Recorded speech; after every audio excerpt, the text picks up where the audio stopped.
6 Minute English from bbclearningenglish.com. Hello, this is 6 Minute English from BBC Learning English. I'm Phil. And I'm Georgie.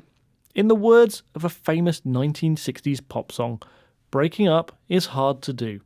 Divorce, when a married couple who no longer want to be together separate, can be one of life's toughest experiences. During the 1990s, divorce rates in Europe and America were the highest in the world, with almost half of all marriages ending in divorce. But since then, the trend has reversed, and divorce rates in the West have slowed. Meanwhile, however, the number of couples divorcing in other parts of the world is on the rise. In this programme, we'll be hearing how divorce is talked about in different countries, and as usual, we'll be learning some useful new vocabulary. But first, I have a question for you, Georgie. In Britain, one day of the year in particular is known by divorce lawyers and relationship counsellors as Divorce Day. But which day is it? A. Christmas Day. B. The first Monday of the new year. Or C. Midsummer's Day, the 24th of June. I think Divorce Day is the first Monday of the year. OK, Georgie, we'll find out if that's the correct answer later in the programme.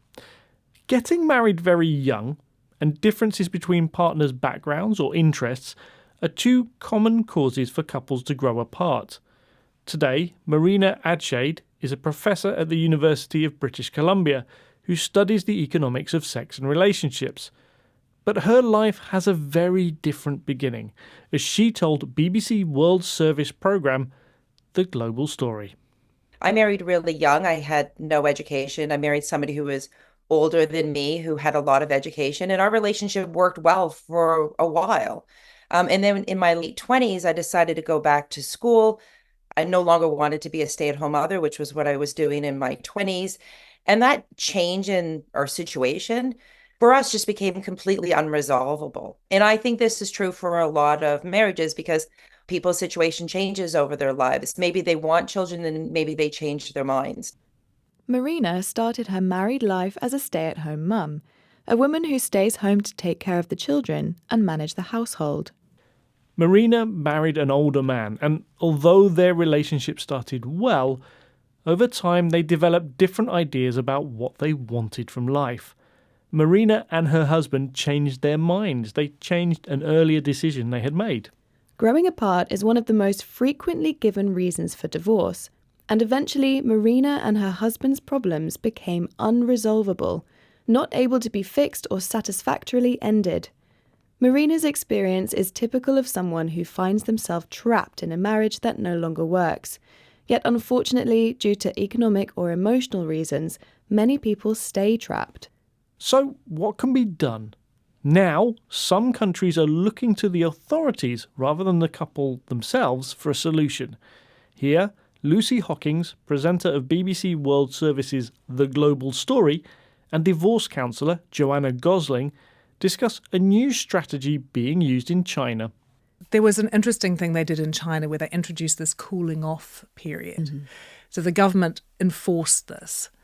Does that work when the government intervenes in a situation like this and makes people behave or do things in a certain way? If nothing changes in the dynamic between two people, being told that they've got to cool off and wait a bit longer, I don't think is going to make them suddenly realise that they want to be together.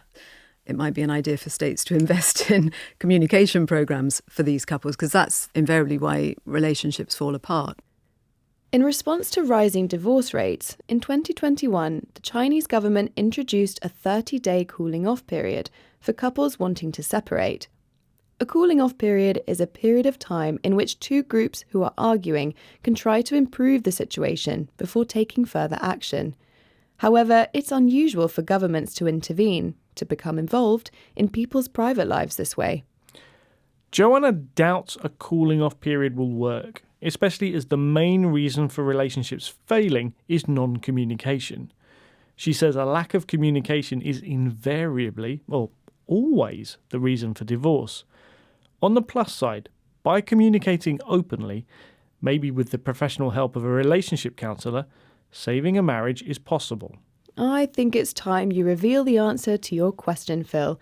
You asked about Divorce Day in Britain, and I guessed it was the first Monday of the new year. Good guess, Georgie, because that's the correct answer. Divorce Day is the first Monday of the year. Okay, let's recap the vocabulary we've learnt in this programme, starting with stay-at-home mum, a phrase for a woman who stays home to care for her children and manage the household. If you change your mind, you change an earlier decision you made or opinion you had.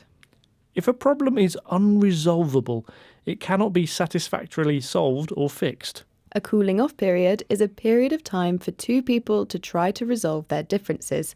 It can also mean an agreed length of time in which someone can change their mind about something they've agreed to buy. To intervene means to become involved in a difficult situation in order to improve it. And finally, the adverb invariably means always.